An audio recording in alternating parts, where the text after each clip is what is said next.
bagong office. Ito yung opisina ng mga pagpapaganda.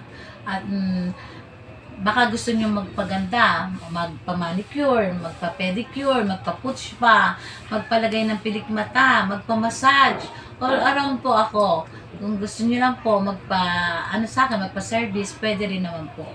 Dito niyo kami matatagpuan sa palengke ng Muñoz, yung lumang palengke. Dito po kayo dadaan sa may tapat ng 7-Eleven tapat, tapos dito sa may likod, sa may naggilid ng Mag-aalahas. Makikita niyo yung Chonas Beauty, ano ba tong Chonas na to? Beauty Parlor. Chonas Beauty Parlor.